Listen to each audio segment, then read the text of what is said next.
The following was recorded in front of a live studio audience at the Studio 21 Podcast Cafe. This is the United Podcast Network. The following program is closed captioned for the thinking impaired. By tomorrow, I will rule the world! You think he's gone? He's not gone. That's the whole point. He's never gone! Is this some radical new therapy? You see? Well, I must have not been paying attention when you were just talking. We'll try this again. You could do it. Do you think that you could repeat the question? And I listen more attentively. There must have been something in our. And we'll see if Steve Gillis will let us put it on Methuen Sounder. He's been letting me. I get along well with Steve, but I don't agree with him on anything, but I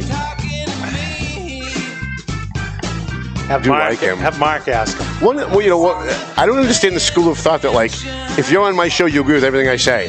If I'm friends with Mark, I agree with everything he says. If I hang out with Lisa, she agrees with everything I say. Like, what morons think like that? Lisa and I agree with it. I don't agree. All right, can you bring me up a little bit? Hey, how you guys doing? Which a little pre-show production. Nobody agrees with anything that I say. I actually kind of like it better that way. Yeah. Hi, how you guys doing? My name's Tom Duggan here at the Paying Attention Podcast. Hi, Top Two Guys Smoke Shop at the Studio 21 Podcast Cafe. And I understand from the big guy, the big boss, Dave Garofalo here at Two Guys Smoke Shop, that they're going to be open now on Monday. Is Monday the day that they're going to open? This is great. So all the people that have been saying to me, we got to get a poker game together, but we have to find a place. We tried to do it at Sal's one night, but then that day the cops showed up and shut them down, which is like really disappointing because Mike Agricola was going to let us play at Sal's while they were closed. And I didn't want to put his business in jeopardy. So we've been having our secret poker games in my office since then. But what we need a bigger place because a lot of people want to play. So once Two Guys Smoke Shop is open on Monday, I have a feeling that by Tuesday we're going to have about 18 people up here playing poker. We'll even give the house a little bit of money if he wants to let us do that. That's okay. And the money's going to go, whenever we have our poker games, our money goes to the scholarship kids at the Bash. We haven't had the Bash. Boy, if this thing had hit 2 weeks later, if this coronavirus hysteria had hit 2 weeks later, we would have had a Bash. All these kids would have had their scholarship money ready for school. I would have had enough operating money to go through this entire coronavirus stuff. But because it happened literally a week before the Bash, we're struggling. We're trying to keep the Valley Patriot going. We need advertising dollars desperately to keep going. Rumbo did not print a newspaper this week or last week or the week before. Rumbo. And Methuen Loop Weekly's out of business. Most newspapers are failing. The Eagle Tribune's now publishing 5 days a week instead of 7. The newspaper industry is being hit very hard by this. And if you guys want to see the Valley Patriot continue, what we need is businesses to support us. We need advertising, or there is no Valley Patriot. Let me tell you just right up front. My doctor told me 6 years ago I qualify for full disability. He said, Tom, what are you doing all this newspaper stuff? You're working 18-hour days. It's screwing up your body. What are you doing? Why don't you just go on disability? Turn the paper over to someone else, let somebody else run the paper. I got to be honest with you. If things don't turn around, if by June 1st we don't have an uptick of about $8,000 to $10,000 in advertising, that's exactly what I'm going to end up doing. I'm going to end up going on disability, and I'm going to just tank the paper because there's just no advertising revenue. Now, if you guys want to stop that, if you guys want the Valley Patriot to continue, please instant message me on Facebook. Please email me. Call me on the phone. If you have a small business, you're a pizza shop, you're a restaurant, you want to let people know what your curbside pickup is or when you're going to be reopening, what your new specials are, please let us know. Everybody who buys an ad, we give free content to in the paper. And Lisa can tell you that. Yes. Lisa from AFC Urgent Care, she buys advertising with us. And anytime they do anything, we write stories about it. If her workers prior to this corona thing got together, I think they did like a cancer walk or a walk for Alzheimer's. No, you've been fabulous. Right? We went down, we took pictures of them, and we worked them into the story. We gave them free content within the paper because we're a small business. And for us to survive, small businesses need to survive. And just buying an ad in a newspaper isn't going to I don't agree with you, but you don't have to. But you don't have to. That's the funny thing. You put on CNN and everybody agrees Donald Trump sucks. Yeah. And you put on Fox and everybody agrees Donald Trump's the greatest thing since sliced bread. And there's almost nobody, there's no environment in this country anymore. It's like watching TV with my husband. Right. But there's no environment anymore in this country where people can disagree on issues and still be friends. That's right. And so I try very, very hard with my newspaper and with this show to get people on and make sure we talk about the things we don't agree with, but just do it in a respectful way and kind of show people at home that listen, I don't agree with my mother on everything. I don't agree with my girlfriends on everything. I don't agree You with said girlfriends. I did, friends. yes. Friends. Yeah. Oh, they could be watching. Well, I'm sure they are. They all watch. They're all watching. They're probably all making comments too. I don't know. Well, where's the law that says you only have to have one girlfriend? Is there a law that says that? I don't know. It's offensive. It's offensive. For all of you who only have one girlfriend, it's offensive that I have more than one. Okay, I get it. That's fine. We have super celebrity with us today. We have super celebrity That's you. Neil Perry.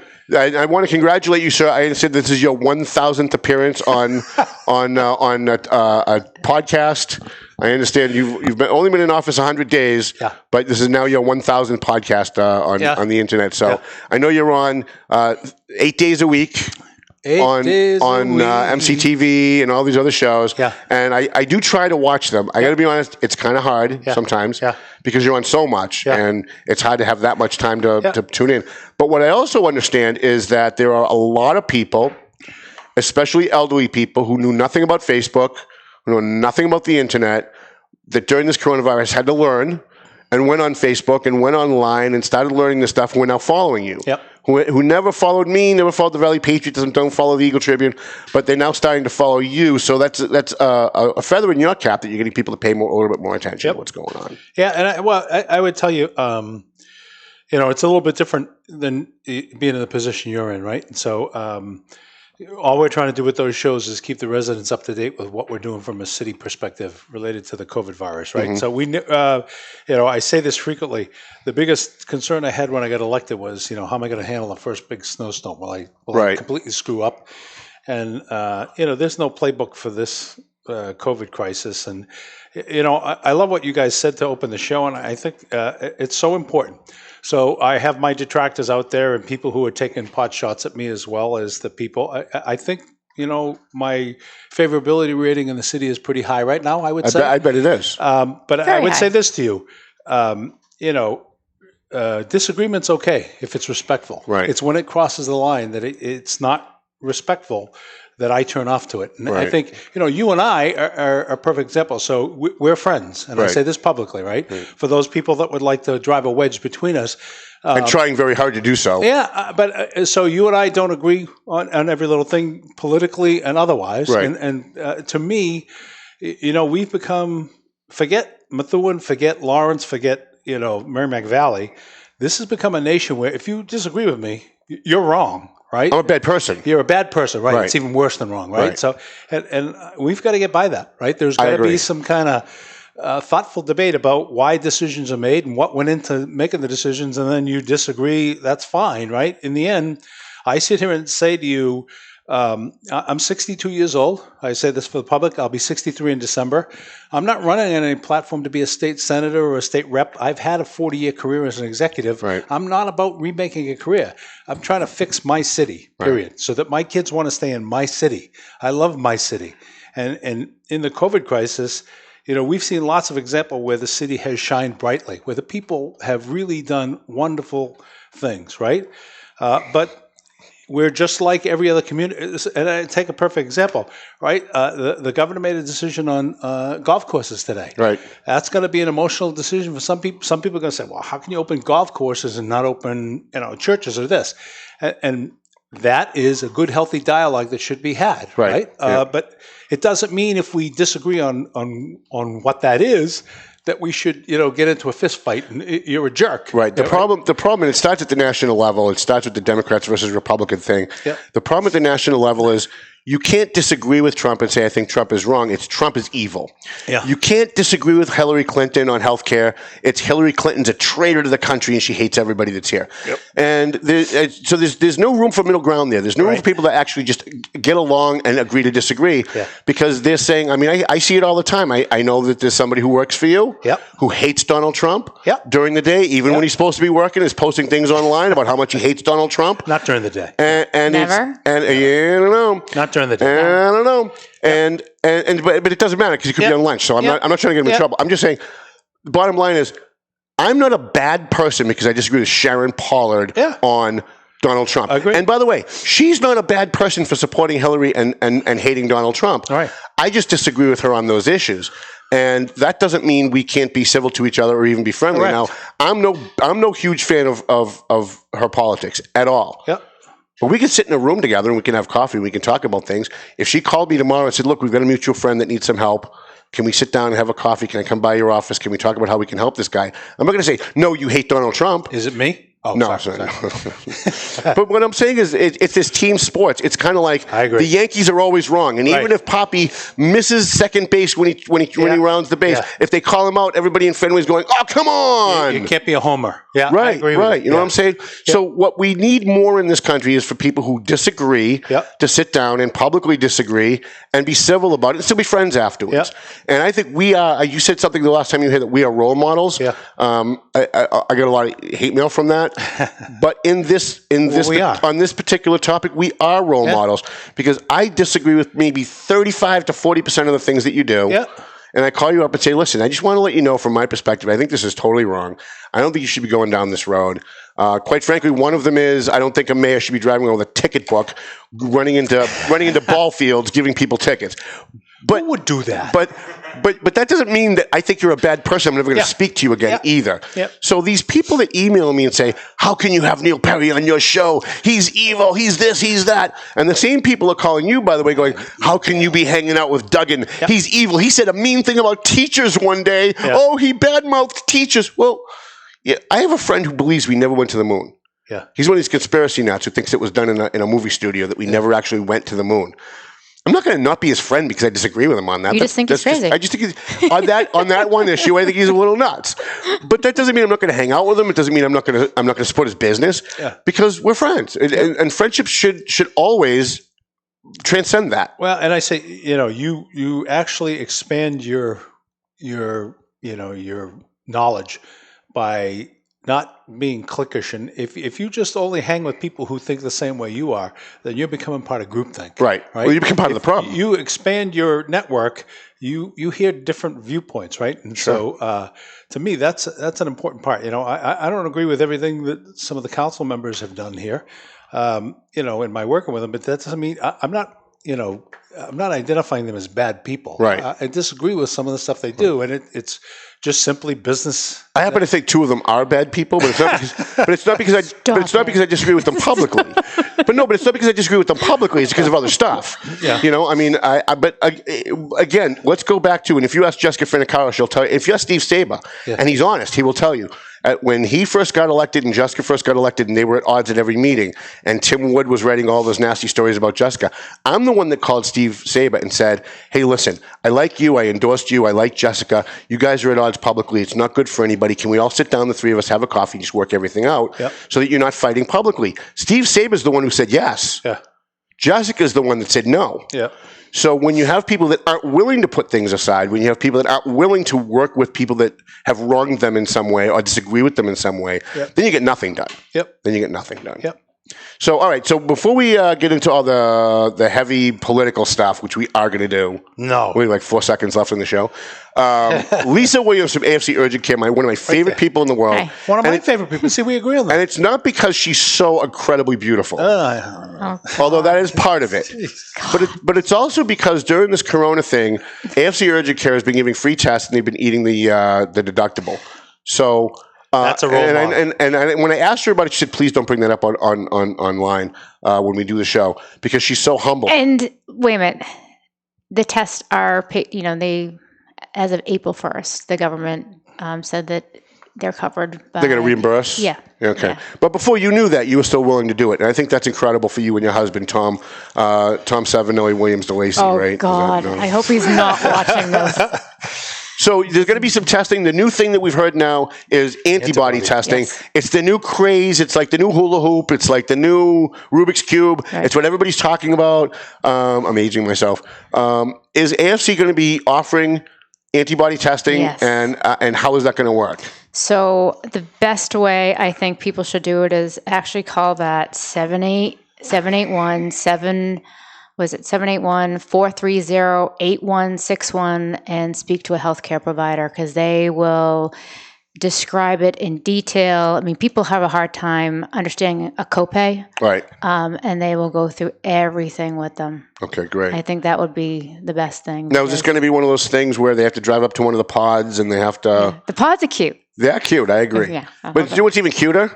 The girls that work for you are amazingly cute. They're just so adorable. I'm getting the sweats. But not quite. But by the way, not quite as adorable as what's her name, Karina Canton from Holy Family Hospital. She's on the front page.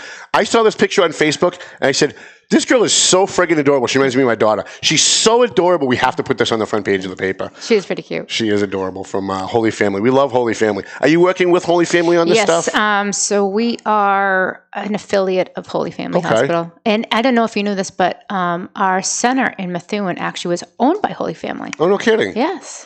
So would you be willing to come on the show with someone from Holy Family at a future date, maybe next week, the week after? Sure. We love Holy Family. And talk about, like, you know, what it's been. I mean, every time you come on, we talk about the services that you're offering and the testing and the procedures and what people can do.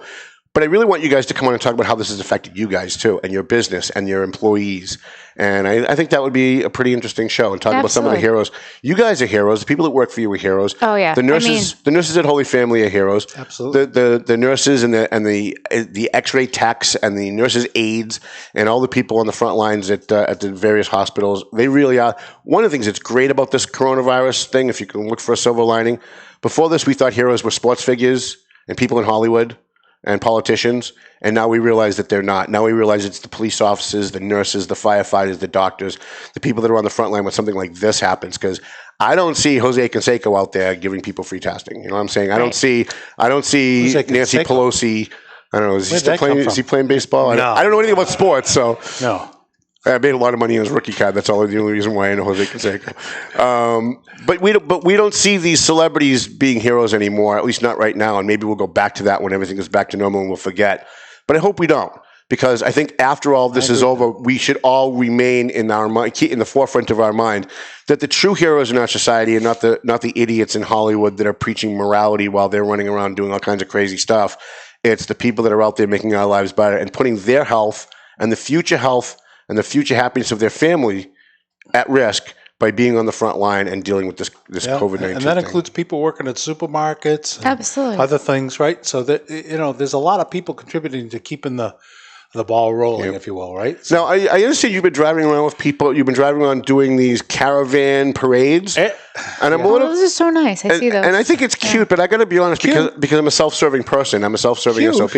It's cute. I'm considered a frontline worker. I'm considered an essential worker because I'm the media. Nobody paraded in front of my office. You're an essential and said, employee. "Yay, Tommy! Thanks for coming to work today." No one did that. Well, you're in North Andover. That's true. I am Imagine in North the hoopla if I took Methuen city vehicles and drove to North Andover. Sable would be sticking a pin in his Neil Perry doll every meeting. So we joke about that. We did it for the healthcare. We did it for one young man who has stage 4 cancer. Oh. It's uplifting. I got to be honest with you. When we did the healthcare heroes, we went by Nevins. We went by Methuen Village. We did Cedarview. Nice. And then the people came out of Cedarview, and those guys are, to your point, they're heroes. Yep. So they came out, and I was overwhelmed emotionally with the response of them. Here we are. You have those, huh? I do. Yeah. You have emotions. Despite that, I am not the world's only living heart donor. I do have one. And I do care about it. And I think about the people who have relatives that they can't go visit. And, right. I sit back. I lost my mother, as you know. Right before the coronavirus thing started. And I think often about it and say, I miss her. I wish she was still here. Listen, she would be so proud of you. I talked to her for a long time on election night. Yep. And, she pulled me aside to tell me how much she loves my show and she reads my paper and all that. But she spent most of her time talking about how proud she was of you.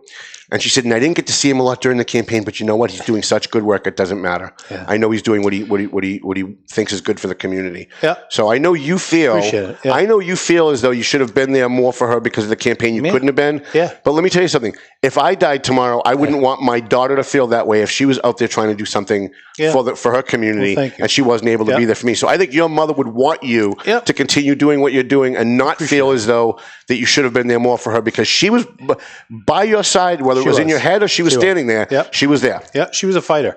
And I would tell you that, I use it as an example that I imagine, if she had lived into the coronavirus crisis, she was at Nevins, and I say this publicly to Brian and the team at Nevins, they did a fantastic job. Right. I imagine, I know the pain that people are going through not being able to go see their loved ones, right? Whether it's Nevins, Methuen Village. Because it's so close to you. I mean, it happened right then. It was right there. Well, if you remember, my mother's wake and funeral was the week before we shut down. Right. And so it's still a tender wound, I'll be honest with you. But, in some respects, it's fortunate that it happened then instead of extending into the crisis, because I can't think of not being able to go see her. And so, my heart goes out to all these families that have loved ones in hospitals or nursing homes or whatever that they can't go see them. And that's a tough deal, right? So, Lisa, we want to talk politics. So, is there anything you want to talk about as far as AFC? I want to wish both of you luck. Thank you. You meant me. You're free to stay. If you have somewhere to go, you can go. But if you want to stay, you're free to stay with us. You meant you wishing. I'm going to go see my pod. You are? Okay. All right. I'm going to take pictures of my pod. And is that girl still working for you that I used to be? Oh, God. I don't know. Why do you guys automatically assume what I'm about to say is going to be something bad? Yeah. The girl that works for you that I used to be her teacher at the Thompson. Oh, Sarah. Sarah. Is Sarah still working for you? Sarah has actually moved on. She works for Tufts. Okay. But, I've known Sarah since she was 10 years old. Great kid. And kid? Well, yeah, she's a kid. She's in her 20s. Yeah, we don't. She's awesome, but I still talk to her a lot. Kid? Is that offensive too? I should keep a list of all the things I'm not allowed to say. A kid's a goat. Yeah. I mean, come on now. But thank you. You're welcome. You're welcome. So I'm watching these meetings, Mayor, and I'm good to see you. Good to see you too. Thank you so much for coming, Lisa. Yeah, you're the best. And thank you for everything you do for the people in the city of Methuen. Yes, and AFC Urgent Care and your husband, Tom Savinelli Williams, to Lisa. Tell him to be mad at me, not you. Yeah. You watch. I don't mind playing bad cop. At all. All right. I'll come down and see you guys at the pod. So, Mayor, let's put all this Corona stuff aside. Yeah, please. Because that's all people hear 24/7. People want to know now what's really going on. Yep. City Council Steve Sable, like him, don't like him, agree with him, don't agree with him, made a comment at 2 meetings ago, and I wanted to talk about it at the beginning. Yeah. So I think it was 2 meetings ago when he said, we shouldn't have anything on our agenda at the City Council except Corona during this coronavirus. Mm-hmm. We shouldn't be, and of course he said that after spending 20 minutes talking about the police department, which is kind of odd. But it was interesting that he said it, and it's interesting that some people are even thinking it. Yeah. And so I wanted to give you an opportunity to address that. So, do you think that's right? I'm sure that there are some people who actually agree with that. So respectfully, I disagree. So I would turn to the citizens of Methuen and say, I'm not going to BS you guys. I'm spending the predominance of my day is COVID-19 related, right? And if you watched my show yesterday, you heard me have some of the nursing homes on, and they publicly thanked my administration, not me personally, for bailing them out with PPE. Okay. When they got to the lowest point, I reached out to Tim Sheehy, who's a wonderful fire chief. Does he return your calls? Absolutely. Because he doesn't return my calls anymore. He's probably nervous. You got a rep. So when he sees this, he'll return. But he's been a friend for 15 years. He knows I'm not going to ambush him. Yeah. I guess, to me, one of the things that I'm most proud of, Tom, is we have kept moving the city forward. Now, is it at the same pace that it would have been if we didn't have COVID? No, of course not. I'm not going to BS anybody, right? So I don't, and I say this, I respectfully disagree with Councilor Saber on that, and he's entitled to his opinion. There's a lot of things in the city of Methuen that have to move forward, right? And so one of the things, I'm going to keep coming back to the theme that agree with me or disagree with me, right? Every decision I'm making in the best interest of the city of Methuen. I'm not making political decisions based upon who supported me or who didn't support me or anything like that, right? I'm the mayor for everybody. Well, see, your detractors say that about you because people always accuse you of what they themselves are doing. Yeah. And so they're making votes at the city council level, yes or no, based on politics. Yeah. And so they're projecting onto you that you're making your decisions based on politics. Yeah. When nothing could be further from the truth, except for maybe your first hire. But after that, I haven't seen anything really very big or political. Well, and so I'll be honest with you. My first hires weren't political in nature. They were about who I felt I could work with to do the best job. Right. People are entitled to disagree. There's still people bringing it up on Facebook today. Oh, I know. But I'd say, so what have those people done between January and May that you're pointing at? I'm not interested in reliving the past. I've got people talking to me about things that were done by Mayor Zani, things that were done by. I can't undo things that were done by previous mayors. All I can do is move forward, right? And so I'm focused on doing that. But I would tell you, it's a learning experience for me. I think it's a learning experience for the council. I don't think that and I'm saying this publicly, and I'm not saying anything. I met with the council chair. I meet with the council chair once a week. I meet with the council vice chair once a week. It's actually, I hope he's watching. I met with him earlier today. I think he would agree. The meeting has evolved. Right. In the beginning, it was tough sledding. Two, pretty obstinate Irishmen going at it. Right. But I would tell you, I think at the root, I think we both want to do the best thing for the city of Methuen. How we go about it may be entirely different, right? And so that's where we tend to get into kind of disagreement.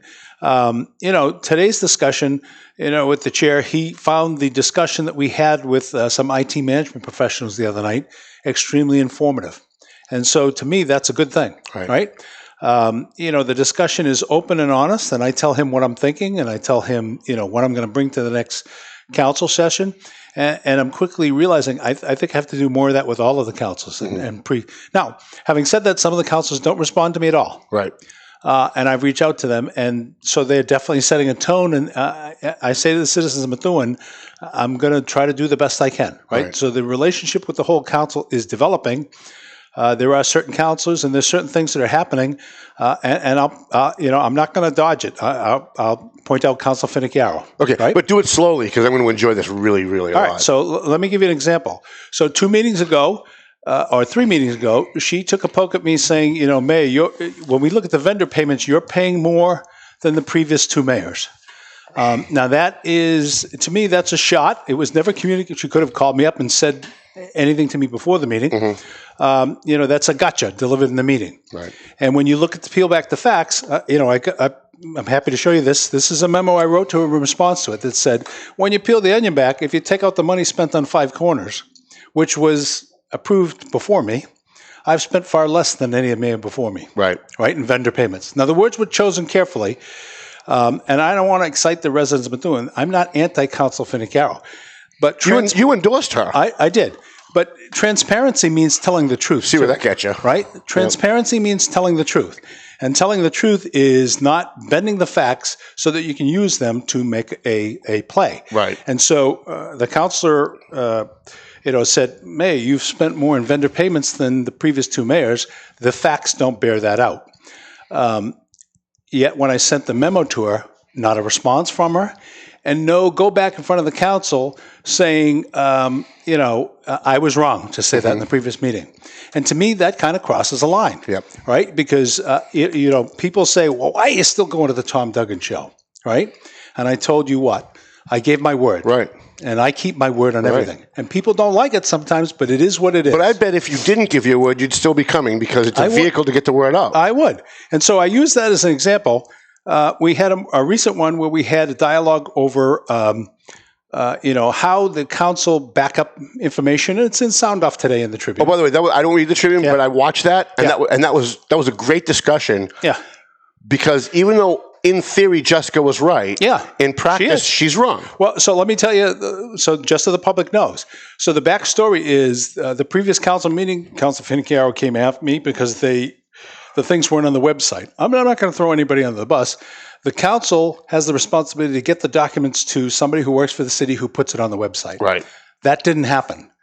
That councilor knew that before the meeting and still attacked me for it. Right. And then got a response from me that said that. Why the hostility? I get why Sabre and McCarty, because they didn't support you in the election. But where was the break with Jessica? It almost seems like from the minute she got elected, she was very hostile towards you. I don't know. Did you guys have a fight? Did you step on her puppy? No. Did something bad happen that we don't know about? The only thing was, so the one thing that happened that I will say, another councilor came to me and said, Council Finicchiaro is saying that, the Perry camp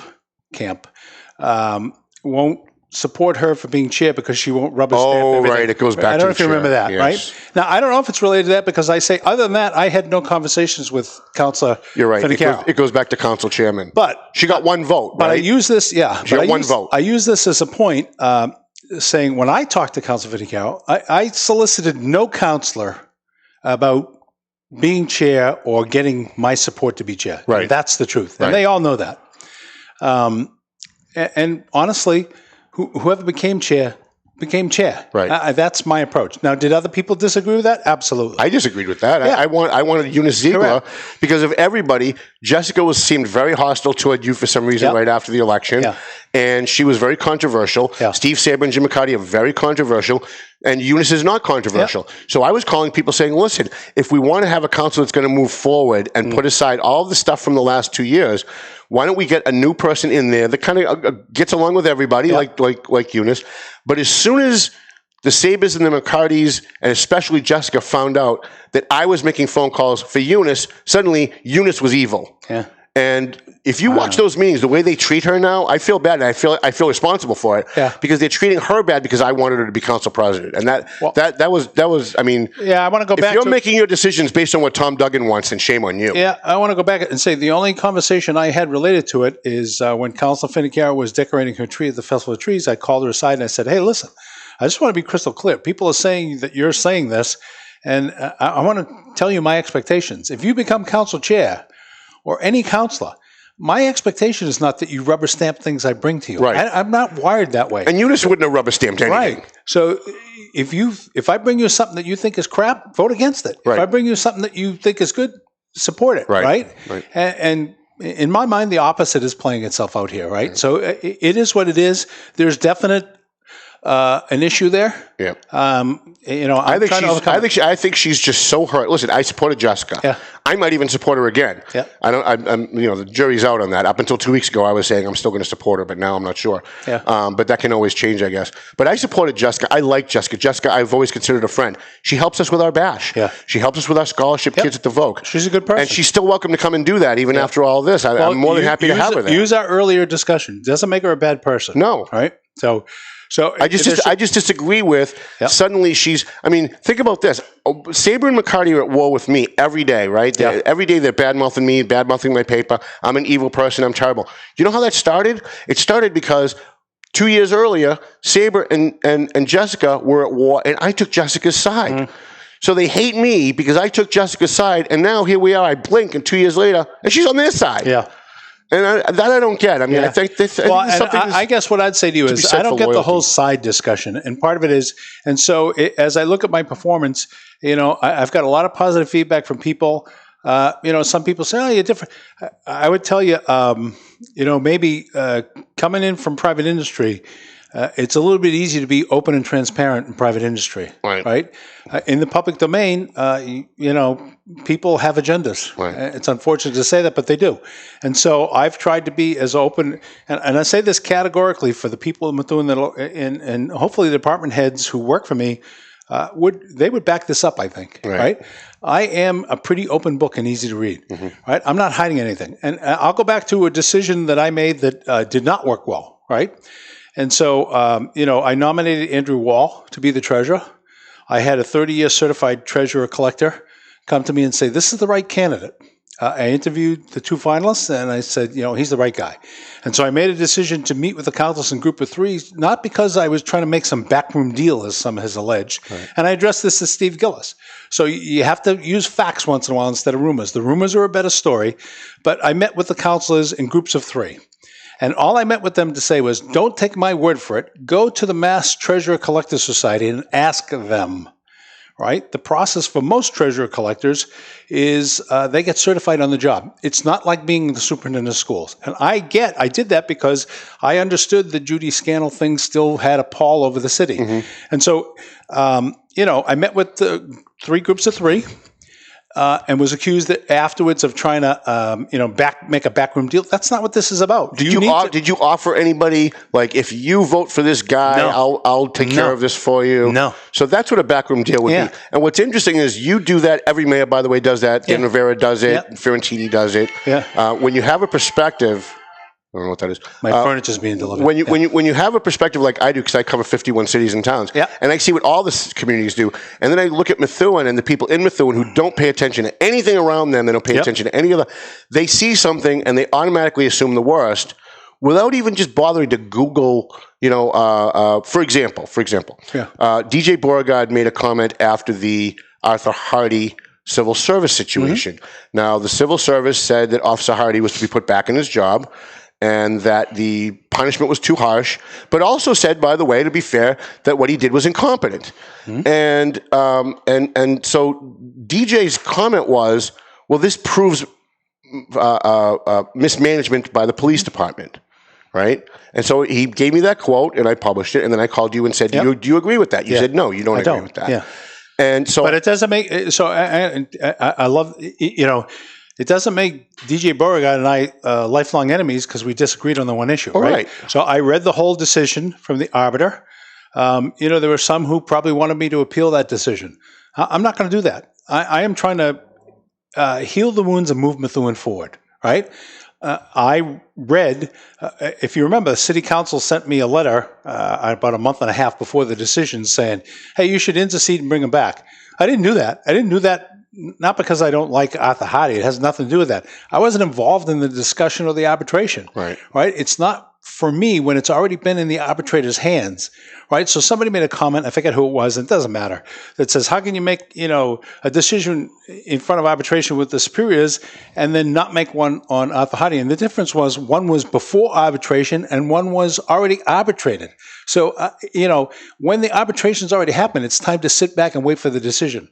And I say respectfully to Arthur Hardy, and I think he understands this, we're going to make it right here, right? So in the end... And the city should make it right. It should. There's an obligation to do that, right? So the arbiter ruled that the punishment was excessive, but also in the write-up ruled that did not see anything that referenced a personal vendetta on the part of the chief to Arthur Hardy. Right? So I'm talking about one instance now, not a broader concept. And so, when you ask me, is it proof of mismanagement? The answer has to be no, because that's what the arbiter found, right? And so, could there be other things that shape our... Absolutely, right? We're all different people. But, you got to read... I'm a big reader. I read contracts, right?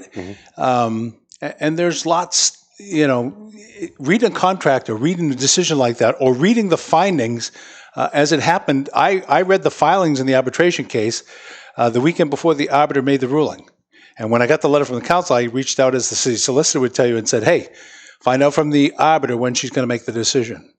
And they came back and said it's going to be this month. So I said, okay, I'm not going to wade into this because it's already coming to a conclusion here, right?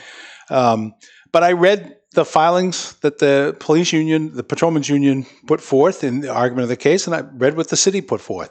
And, there's some grains in both of them, as the arbiter found that she agreed with, right? And in the end, that's what it is. I thought it was a very fair ruling. I do too. Yeah. And so, on the other hand, people are alleging, we're going to be paying all this money. That officer was budgeted for the year anyways. So that money is in the budget. It's already there. Right? The cost of the city over and above will be what we pay the arbiter, which all told won't be untold riches. But could we have avoided arbitration? Maybe. Maybe we should have looked back at... I'm sitting here thinking if they had gone to 90 days, and I can't comment on it because I wasn't in office. Or, if they gone to 90 days, they probably would have got it. Right? It is what it is. But, a decision's been made, and I gave you a quote that says, we're gonna respect the decision of the arbiter who considered all of the facts in the case, and we're going to move forward, right? In the same vein, the city council voted this past week, I think, to spend $87,000 for a police management audit to audit the police department. Yeah. And Councilor Mike Samad, my good friend, hero police officer in Lawrence, said the fact that we're voting to spend $87,000 is proof that the police department's mismanaged. And I heard what Beauregard said about the Hardy thing. I'm hearing what Samad saying, and it almost looks like if this management audit comes out and says that Joe Solomon spent too much money on paper clips, they're going to come out and say, see, mismanagement. We want to fire him. Yeah. And it seems like they've already got their mind made up before any of this stuff has even happened. Yeah, well, and so there's some grain to truth to that. I think what I would say to the citizens is the commitment has to be objectivity. Right, so we can't have either the chief or members of city council trying to taint we participated. Councilor Saber, Councilor Smart, and myself selected the audit team, and we specifically selected the audit team because they were the ones that answered the criteria we put in the RFP. I crafted the RFP, I went to the Inspector General and said, hey, do you see anything wrong with my RFP? And they were very good about working with me and said, it looks, you've written this before. Well, you might want to say this instead of that, right? Because I said performance, a risk assessment audit, excuse me. No, I didn't say audit, risk assessment. And they said, change it to audit, and I did. But I think, one of the things that we've got to talk about is, and I think Council Samad would agree with me, the audit has to be objective, right? It can't be flavored one way or another. Facts should be given to the auditors, and the auditors should make, my expectation is that they'll come out of it. And by the way, this is not just an audit about police department. This is an audit to regain trust in all the city departments for our citizens. Right. So when we're done with the police department, God willing, financially, we got a tough year ahead of us. My intent is to move on to DPW. And how do you address things that you do well, things that you don't do well, and what's the plan to improve the performance? That's what this is all about. And any management audit is going to say, when this comes out, it's going to say, like the first 10 pages are going to be, these are the things that we think that Methuen is either doing wrong in their police department or could do better. And then the next 10 to 15 pages are going to say, and these are the things that we found that are going really well. And then there'll be a summary page that weighs out which outweighs the other. The severity of the issues. But my concern is that there are some councilors that no matter what the audit says, if there's 97 pages on what they're doing right, but one page on what they're doing wrong, they're going to seize on that one page and say, this is why we need to fire just all. I would hope not. The audit will get direction and oversight from the mayor's office. Can the city council fire a department head without the mayor's approval? No. Can't. Okay. No. That was my only worry, because I know that there are people that have a personal agenda. I've had city councilors go around and say to certain members of the department, the mayor can't fire you. And to me, that's disingenuous. I'm not thinking about firing anybody. We've got fiscal tough sledding ahead. Lawrence has fiscal tough sledding. Every city in the Commonwealth has. So this coronavirus is going to be a bigger impact to every community. And the difference between this and the gas crisis is the gas crisis, as bad as it was, affected a much smaller sphere, right? And so, all these cities and towns are going to be looking at reduced revenue from the Commonwealth. And so, you asked earlier, do you stop? We're doing, budget preparation for FY21.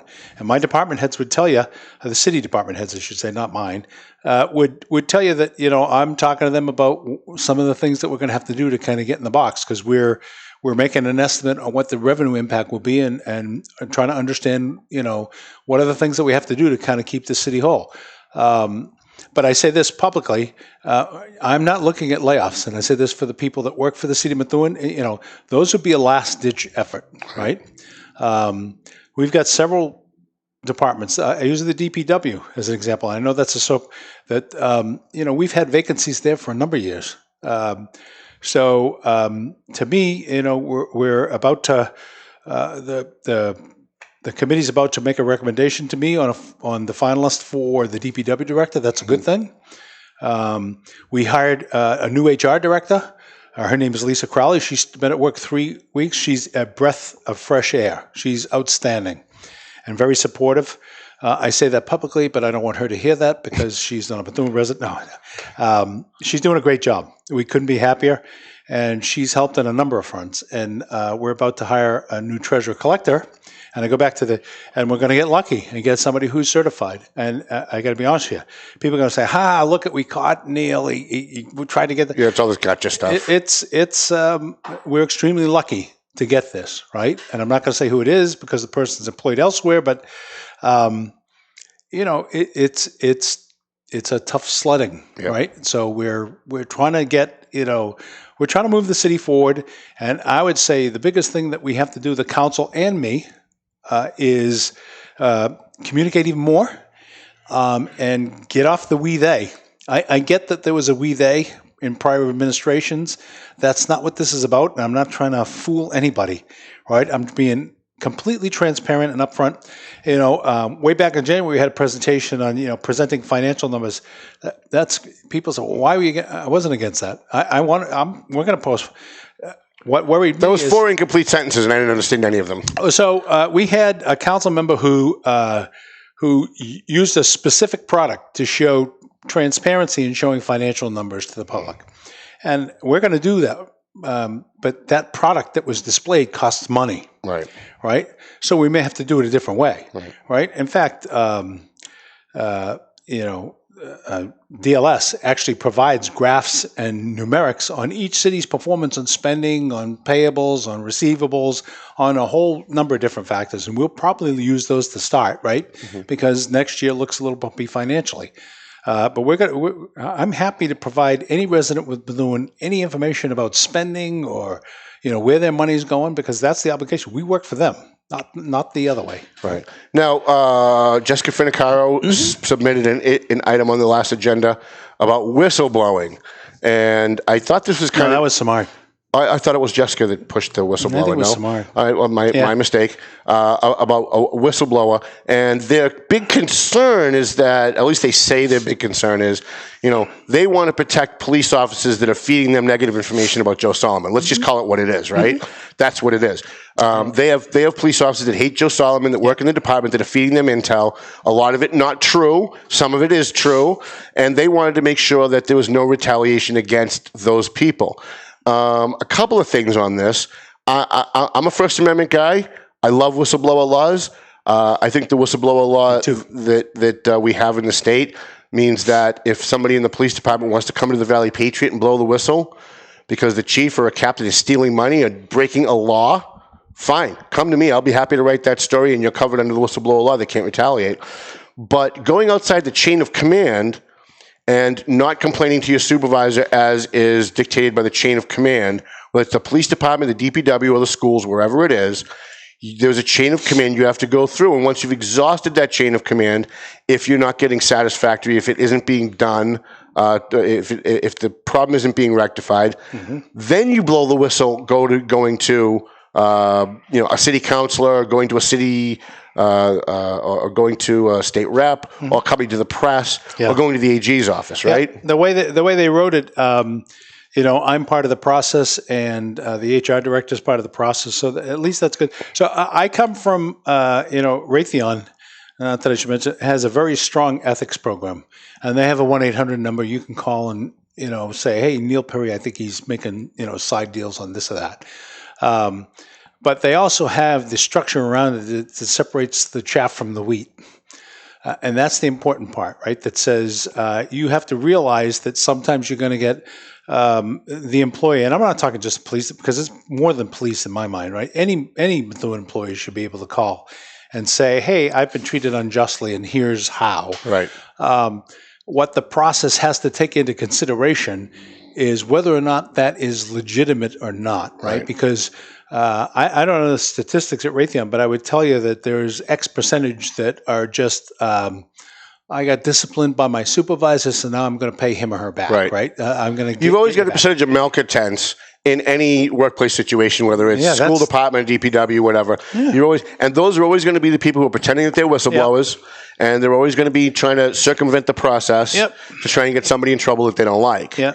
And I'm okay. I'm okay with real whistleblowers. I'm just not okay with all this other stuff. So I would tell you, and that's why I say there has to be a process. So I don't know if it was you that I talked to or somebody had asked me about and I said, I'm all for the whistleblower. I want to strengthen what they wrote because there has to be some parameters of process around it and how we address and investigate it, right? And so that's where the HR director that I mentioned earlier is so important, because she's an objective party. She's new to Methuen. She has no baggage coming in, of we, they, kind of approach. And she's going to be taking a look at these things with an objective basis. And I would tell you, she's already had one employee investigation since she came on. She's been here 3.5 weeks, and she did one investigation for me. And I think she did an outstanding job with how she handled it. And how did it turn out? It turned out to be a non-disciplinable offense. Excellent. Good. Right. Excellent. I want to thank our sponsors here at the Paying Attention podcast.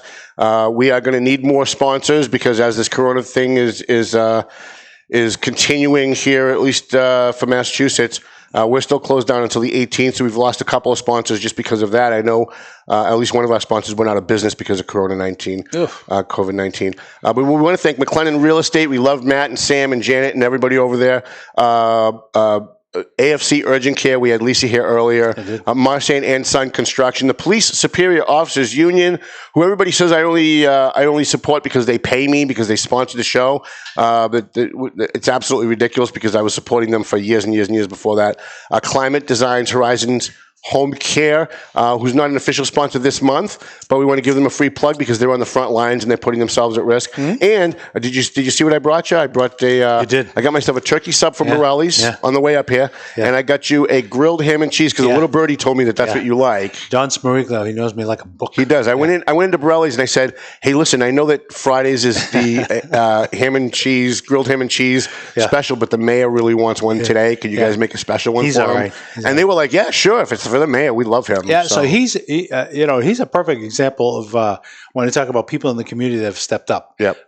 So he has donated pasta and sauce to Methuen Cares, countless lunches, and I would say, before we get too far, I need the residents of Methuen, and I think I see Joel's got a food corner. How come I don't have an article in your paper? Why am I not allowed to write an article? You are allowed. You could write a column every month if you want to send us something. I do, yeah. What I was upset about with the Joel thing, Joel wrote a great column, and a little birdie told me that somebody wanted to post it on your Facebook page. And because it was the evil Tom Duggan's Valley Patriot, you wouldn't share it. That can't be true. Is that true that you wouldn't share a food column that had nothing to do with me simply because it was my paper? Well, no. The food column has no business on the City of Methuen page, right? So, no. I mean, it's promoting Methuen businesses. That's a stretch there. So, I mean, we're giving free. None of these businesses that he reviews pays us. Who did he review this month? P-Dubs? Pubs. P-Dubs. Yeah, P-Dubs. P-Dubs. Yeah. I ate from there the other night, and I'd say that I had poutine. I hope I said it correct. That's French fries with a little brown gravy, some cheese curds, went right into my arteries and gummed everything up. It was fantastic. I just can't wait for the tavern to reopen. Is it the tavern? Which one? The one across from the Miller's Tavern. Yep. I can't wait for Miller's Tavern to open because they were open for 2 weeks before this happened. Yeah. And we went there with the Janas. It's Jana! We went there with the Janas and Jana. Yeah. And the food the appetizers were amazing. Yeah. I could not believe how great the appetizers were. And I've told a million times, I rate every food place that I go to. I don't care how good the entree is or the service. I rate you on your appetizers. I can't wait to go back. Joel and I went there together at Council for Retro. We had some nachos, barbecued pulled pork nachos. Oh, those are great. Now, neither Joel nor I are what I would consider shrinking violets, and we couldn't finish it. I was just going to say, I bet you couldn't finish it. It was unbelievable. Yeah. I'm dying to see the cottage reopen because a nice cold black and tan after some of these days would be great. You know what's great about the Irish Cottage? What? They make their own nachos there. Yeah. They don't buy like a big bag of nachos and toss them on a plate and put chili on them. They actually hand make their own nachos. Yeah. And the food. They make Irish nachos. You would think a place called the Irish Cottage, right? Yeah. You would think they would do Irish food good, but everything else would probably just be like everywhere else. Yeah. No, everything at the Irish Cottage is handmade. Everything at the Irish Cottage is gourmet made. Yeah. It's amazing food, and I can't wait for them to be back open there. And by the way, they're great for the community. Collie and everybody over at the Irish Cottage has done so much for the community. Amen. And whenever I call Collie and say, look, I want to write a story about what you did last week, you did something for the community, he always says, Tommy, I don't need the publicity. I don't do it for the publicity. Please don't do it. Yeah, and well, one of the saddest parts is of the coronavirus. We were preparing to have a St. Patty's Day event. I was supposed to tell the jokes. Yeah, and I was looking forward to singing. It's first time we have a mayor who knows the Irish songs, and so I was going to sing with Linda Campbell. Yeah. She had asked me actually, and always say no to that. Say no to that. Always. So I was going to sing "The Town I Love So Well" with Coley, but we'll get there sooner or later, right? Yeah. And maybe at the bash. You never know. Okay. So, by the way, there will be a bash as soon as if Massachusetts opens on the 18th and the governor gives us the go ahead within a few days to have large gatherings of people. We are going to reschedule the bash. Yep. We've collected over $9,000 in scholarship money that's still sitting in an account. Plus 1,000. Plus 1,000. Hey, by the way, if you want to donate, we have a scholarship in the mayor's mom's name, and that'll be every year. And so it's going to go to a Methuen kid. Yep. We already picked the kid. Yep. And so if you want to donate to that, send a check to the Valley Patriot Bash. please write the check, Valley Patriot Bash, so we can put it in our separate account. That will go, and it will sit there until we actually have our bash, and we can have their scholarships, and we can bring the kids and their families up. I'm worried about the bash, right? Because we always have it in March, and we gear up, and we time everything perfectly. And now all of a sudden, a week before the bash, everything stops. And so I'm worried that when we decide to have a bash, whether it's this month or next month, that a lot of people are going to be afraid to come because of the crowd. And I just want to say, listen, if you want to come and wear a mask, come and wear a mask. You don't want to come and wear a mask, don't come and wear a mask. But we want to fill that room. We want to give as much money and raise as much money as we can for these scholarship kids, because we're giving now for the first time. I mean, we're up to 8 scholarships this year. That's awesome. And these kids, we always try to pick kids, always, in each category, because there's 8 different categories that kids get scholarships for. We always try to pick kids that aren't getting a million scholarships from other places. So when we go to the Lawrence High School scholarship, we always give it to a kid that's in the ROTC program. And we call, his name is Ronan, but I forget his rank. I don't know if he's a general or what he is. Commander, Ronan. We always say, give us a kid that's not getting 100 scholarships. A kid that if they get $1,000 and $2,000 is going to make a big difference for them. And we let them pick the kid. And so we want those kids to get their money for college. It's great that they're all going to be able to graduate now because of Corona. But we are going to have a bash, and we're looking forward to it, because this could be, it could go one of 2 ways. We might fill the room because people are so sick of staying home, and we could have the greatest bash ever. Or get 15 people show up because everyone's afraid of crowds. I think it'll be A. You think so? I'm hoping. I think so. I would tell you, I got a couple more Methuen things. So one, we got a planning meeting tomorrow for 4th of July, because I think the citizens of Methuen need a celebration. I agree. They have done terrific work. By and large, they've paid attention. You've probably seen I've declared war on trash. I can't take litter anymore. And so, are you out there picking trash up when you're driving around and you see trash on the ground? I know you got that ticket book, and that kind of. I do have the ticket book. But if you're going to do that, at least do the trash too. All right. So, and I would tell you, don't worry about it. We are.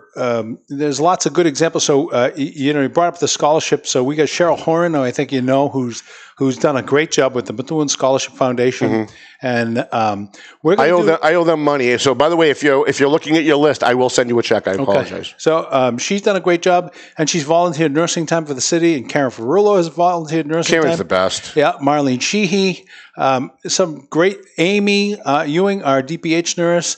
Patty Como, all the school nurses. We had a lunch for them yesterday. These are real heroes, right? And so I'd say to you is, those are some shining examples of things that, I specifically talk about in the city that are doing a great job in moving us forward. And, I know I got to be careful. So Bill Bryant and his wife Pam did a great job selling the flags. I bought several of them. Treading water here. And have them. I knew you were going to say. Treading water. They're selling flags to support the seniors, which is a great thing. I've got several of them up. Chief Sheehy has 5 of them up, he says, so I'm hell-bent to beat that. But, that money is going, you got a good picture in there. Good. Yeah, Bill and his wife Pam did a great job. And they're everybody knows. Everybody knows that Bill Bryant hates my guts. All right, everybody knows it. If anybody follows Facebook, followed the last election. Hates? Yeah, such a strong. Yeah. Well, listen, I'm just calling it like it is. But I will tell you what: we found out that Bill Bryant was doing this and helping the kids. We put his picture in the Valley Patriot. Yeah, they did a great job. Him and his wife. Him and his wife Pam. Yep. All right. So it's never personal with me. It doesn't matter if you like me, you don't like me. If you're doing something good in the community, I'm going to celebrate you. I'm going to champion you. Yep. And Bill Bryant and his wife did a great thing, regardless of what our past is, are doing a great thing. Yep. And by the way, not just a great thing for the kids. The parents and the families of these kids, their hearts are breaking because they see that their kids, they didn't get a prom, they're not getting a graduation. Well, and so I think it's good for the whole community. Hold on to that. So I haven't signed off on that yet. So I saw, is it in the Tribune today that Haverhill's doing, is it Haverhill or Lawrence doing a virtual graduation? And I don't read the Tribune, so I couldn't tell you. I missed the school committee meeting the other night because it was one of the few times that city council and school committee were at the same time. But I've had a lot of, we've had a lot of parents petition us and say we need a graduation. And so this is, I'm looking for people to be on an advisory panel on how we come out of the the shutdown, right? What are the things that we should do? Because I think the state is going to recommend certain things. Having said that, we had 17 new positive cases in Methuen yesterday. We're up to 649. I know you're going to do the math, but the math doesn't lie, my friend. Well, so the math can be used as a tool. Right. Show me a statistician, and I'll make an argument one way or another for you, right? And that's my pin. The 31 people who died, the families who lost members have a much different viewpoint than we do. Sure. And so I use that as kind of my groundwork. We started the show with Lisa talking about, did we have to? I still believe that this was not a hoax. That we did the right things. Time will tell. Yeah. Right. I think there was no reason to shut the country down. Yep. It's easy to say that in hindsight, but by the way, I've been saying it since day one. Yep, you have. I took a lot of crap for it too. But now that we're seeing it, what we find out is they're saying you have to wear a mask. So here's the liberal conundrum, right? Here's the Democrat national conundrum. On the one hand, masks work. So then why did we shut the country down? Why did we just tell everybody to wear masks? But if masks don't work, then why are you telling us we have to wear masks? So great. So I was with you, except you threw the word liberal in there because that feeds the flames on the other side. Well, but that's where it's coming from. There were very few conservatives saying this. It's mostly people with a political bent on the left. I tend to be more towards the conservative, and I have my family, the people I love. I say this on my show. I tell them wear a mask. And when you go to the grocery store, wear some gloves until we're sure. Now, time will tell whether we overreacted or not. And I say that can't. So you feel convinced that we overreacted. You have been saying it since day one. I'll give you that. We disagree on that. Right. It doesn't make us not friends. No, not at all. But we disagree on that. But it's all how you say it, right? We got an audience member pointing. It's all how you have the discussion, right? And so it doesn't make me wrong because I disagree with you, right? Time will tell. Well, usually if you disagree with me, it makes you wrong. It doesn't make you a bad person, but it does make you wrong. You're too much. Right. Well, I guess I would tell you that I have been a supporter of a lot that the governor has done. The golf courses to me is a little head scratching. I know every golfer out there is going to say, "Kill the mayor." Well, yeah, but if you're out on a golf course, and you're with two guys, right? So you're under the 10 person limit, and there's 2 or 3 guys, or even 5 guys playing golf, and you hit each. So let me give you the example. What's the problem? So the problem is the restaurant's not open for people to come into. Whatever they call it, 19th hole. I'm not a golfer, so I got to be, and I'll admit that up front. So the 19th hole isn't open. So now they finish their 18 holes. What do? If it's a beautiful day? Well, they sit outside and have a cigar. They congregate in a big group. Right. And so that's where the risk potentially is. One of the mistakes I made, and I say, candidly, my hat is tipped to Kevin Cater. I gave him a call, very early. I didn't close that first Good Saturday. I think it was in March. We had a day that was like in the 60s. And when I drove by the Merrimack Valley Golf Course, my head almost blew up, right? There were so many people that I was like, oh, my God, right? And I called Kevin that night, and he got right back to me and said, no argument, right? Definitely hitting him in the wallet, and he was respectful and get it. So they're going to release, my understanding is there's going to be all these restrictions around how you do it, right? And I would tell you that I think, using Merrimack Valley as an example, they've got a good process for how people will get out on the course. They need to work on the back end of it. Right. How do you, discourage the group? So if you've got 50 people together at the golf course, or you've got 50 people at Walmart, what's the difference? Well, so where they're together, how they're together.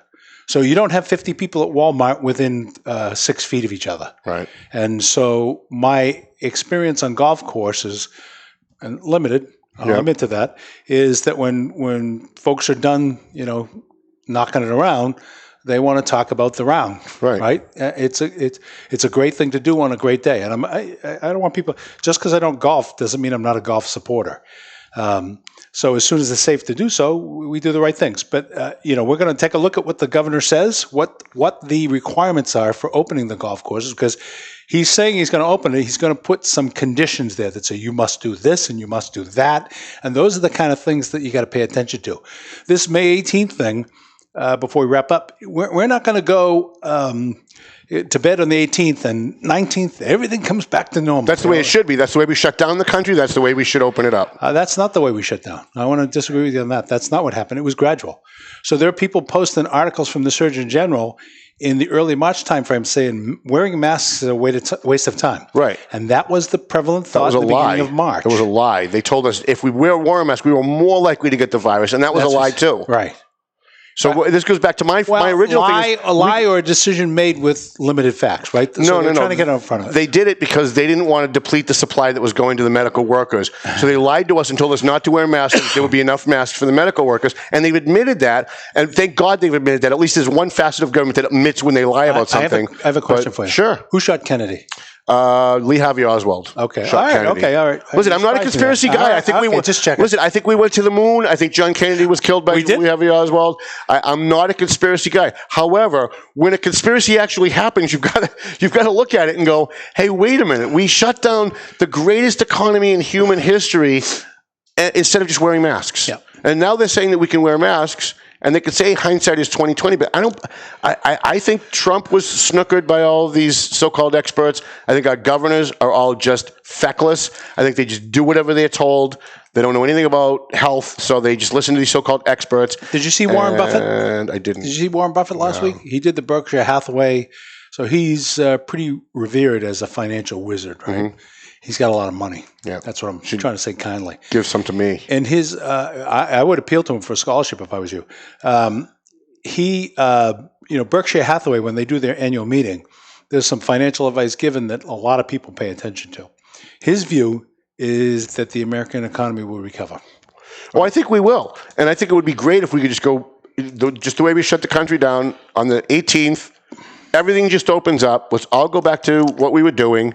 And the Valley Patriot can survive because we may not have a paper in June. I'm just telling everybody right now, if we don't get an increase in advertising, significant increase in advertising over the next 3 weeks, there's not going to be a Valley Patriot.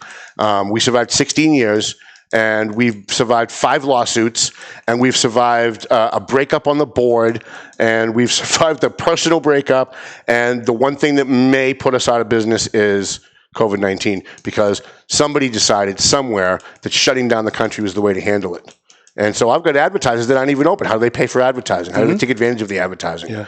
And so I'm going to be hit. I'm going to be hit, and there's a lot of people like me who are going to be hit. There are people that own pizza shops and law offices and insurance companies and all kinds of small businesses, flower shops all over the community, all over the country, that because we decided to shut down all commerce in the United States, we're going to take a hit, and we may not survive. And don't tell me there's grants and don't tell me there's loans, because if you're not Verizon and if you're not AT&T, if you're not connected somehow, you're not getting those loans. I know. I've applied. And I got crickets. I got crickets on all the things that I applied for. I have one employee, me, and everybody else works as a contractor.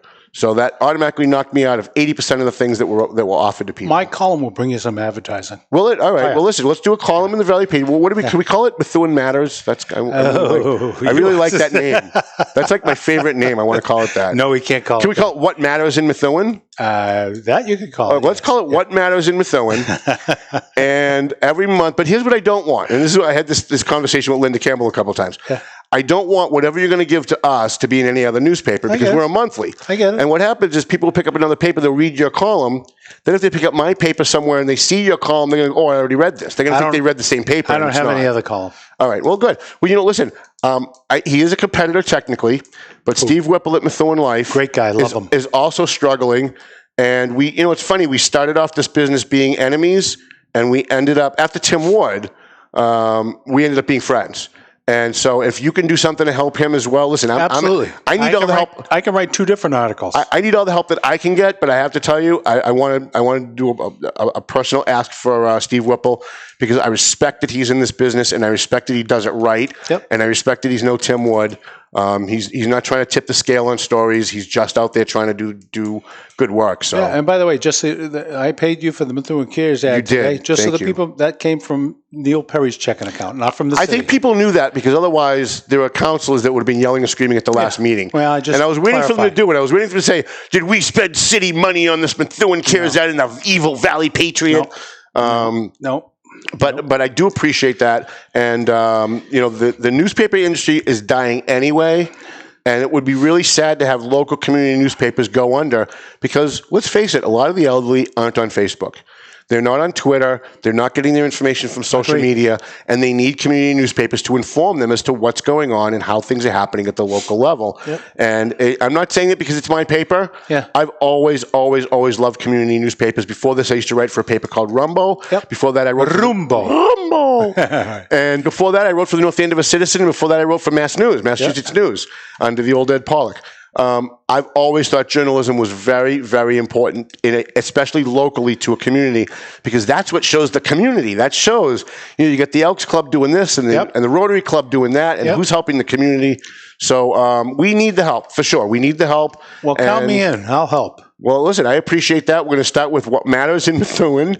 And that's going to start in June. Yeah. And I'm sure you're going to get a letter from a lawyer, but we're going to cover you on that because I've got my lawyers on retainer. I get sued so much. Before we wrap up, we are way over, and I apologize. You good? All right. Our fine producer, Ben, is fantastic. I didn't think after our last producer that I'd be able to gel with another producer, but we seem to be gelling pretty good, so I'm really happy about that. Are you gelling? I'm gelling, man. Are you gelling? Totally. Yeah. You got to come Friday for the poker game. You got to come because where is it here? No, it's at my office. So, I noticed that they've done some reconstruction here. Yeah, Two Guys Smoke Shop up here at the second floor. They've done a lot of renovations, and eventually we are going to do tournaments here. I'm trying to talk to Dave about maybe we'll give the house like a small percentage of whatever comes in if he lets us do tournaments here. Because as soon as I posted, as you know, I love poker. I know, and as soon as I posted, it was right as the Corona thing was happening. I said, "Geez, we have 2 scholarships that don't have a lot of money in them at the Bash." There was 2. I think it was the Vogue and one other one that was really low on money. I said, let's just have like a poker tournament, and whoever wins half the pot, and the other half the pot goes to the scholarships. And we had the day the Corona shutdown happened, we had 7 people showed up. And they were like, we don't care, we want to play poker. They desperately want to play poker. And these guys have been calling me ever since. When's the next game? And we have to have a place to have it. Yeah. So I've been having it at my office. Yeah. So if you want to come Friday, we'd love to have you. Ben, thank you so much. Do you have a mask? I have several masks because of our mutual nurse friend. Yeah. Who's that? That would be my sugar dumpling. Sharon Moran. From Holy Family. And by the way, she loves you. Yeah. She comes over to the office and we're hanging out. I'm lovable. And as soon as your name comes up, she lights up. She's like, "Oh my God, I love him so much." Yeah. And I didn't realize that you guys were good friends before we started. We were. Yeah. We go back. And if I'd known the whole history, I probably wouldn't have started dating. Yeah. I would have been very afraid of that, but I found it afterwards. You said girlfriends. I do. I've got a few women that I date. I got a little jealousy there because I don't have a girlfriend. Can we? I know we're over, but can we just hit this for a minute? Yeah. It's really funny because we're in an environment politically where we're not supposed to judge other people. We're not supposed to judge people for being gay. We're not supposed to judge people for being trans. But if you're a single guy that has more than one... Can we end this now? Because there's no way out of this. But if you're a single guy that has more than one girlfriend, if you're a single guy that's not committed to just one person, somehow like people look at you, they judge you, they look at you weird. And I'm a single guy. I was in a permanent relationship for 11 years. I raised someone else's kids for 11 years. And at the end of that, when we broke up, the woman that I broke up with turned the kids against me. They won't even say hi to me now when I see them. And it broke my heart so much that I said, you know what, I don't think I want to do this again. So I just started dating. And so I don't think, if you're not supposed to judge people for being gay, and you're not supposed to judge people for being trans, why are we judging single guys that just want to play the field? Yeah. I'm a big believer in love. I'm a romantic at heart. People find that hard to believe. Really? I am a romantic at heart. I believe in everybody. There's somebody for everybody. Yeah. All right? I believe there's several somebodies for everybody. Yeah, do you? I think there's several somebodies for everybody. Right. Well, that's a good concept. That's why there's so much divorce. People find someone that they're the perfect you said that person. Looking at me, right? Well, no, you find someone who's the perfect person, and it doesn't work out. You get divorced, and you marry someone else who's the perfect person. I think at different stages of our life, there are people who are the ones for us. Yeah. And then we change and we morph. We do. I dated a woman for 3 years. We had a great relationship, and at the end of the 3-year period, and everything was going great. We weren't fighting. We didn't have any problems. She just came to me and said, I feel differently now, and I think I want out. And there was no animosity. There was no angst. We didn't yell at each other. It wasn't over politics? No, it wasn't over politics. It was just, what? I think I want to go in a different direction. I've changed. And we change as we get older, right? Yeah. As we go through life, we change. Our priorities change. Our personalities change. And so anyways, I don't know how we get down this road, but we're gonna sign off. I want Love is a many splendid thing. I want to thank McLennan Real Estate. By the way, they're still selling houses. Yeah. Go on the Facebook page for McLennan awesome. Real Estate. Awesome. If you want to sell your house, you want to buy a house, forget this COVID-19 stuff. You can still sell your house. You can still buy a house. Call McLennan Real Estate. AFC Urgent Care. They're doing free testing for people. They're now doing antibody testing. Marchand and Son Construction. They will come. They'll fix your house. They'll fix your porch. They'll fix your roof. Yep. And they will socially distance, and they'll wear masks and all the silly stuff they're supposed to do to stay in business. The Police Superior Officers Union, which I understand there's an agreement on that, but we're going to wait for another month to maybe talk about that. Climate Design Systems. If you've got a business, call Nina at Climate Design Systems. She will have the guys come over, and they will clean out all the ductwork in your business so that you don't have to worry about residual COVID-19 when you reopen on the 19th.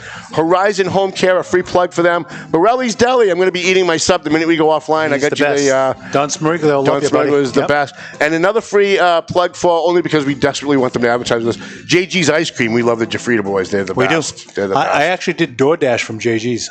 I'm ashamed. Isn't it unbelievable? It's awesome. Wow. Awesome. All right. All right. You don't have to leave, but you just can't stay, right? Right, yeah. So Melvin Taylor says we got to go home. And you know what? By the way, last week at the end of our show, Facebook flagged my show and said we illegally were using the music. And I had to send in an appeal and say, hey, listen, the guy wrote the song for my show, all right? We're literally not ripping off anybody. He literally came on my show. I actually have the tape of him the day he did it, when he came in with his guitar and wrote the song for my show. I'm hoping to see him at the Bash. Oh, he's going to we hope he's going to be there. He's committed. We don't know what the new date is going to be, but hopefully he will be there. Yep. Thank you, everybody. Thank you to our sponsors, the Valley Patriot. We're still in business, at least this month. We rely on you for next month. Please pick it up everywhere you go. You'll find the Valley Patriot. Thank you to Ben Kitchen, our fine producer, Dave Garofalo here at Two Guys Smoke Shop. Mark Boisvois, who's in the audience. We love our studio audience. And Melvin Taylor says we got to go home. So you know what? Go home already. Telling you to go home. Telling you to go home. Telling you to go home. The views and opinions expressed by the hosts, guests, or callers of this program do not necessarily reflect the opinions of the Studio 21 Podcast Cafe, the United Podcast Network, its partners, or affiliates.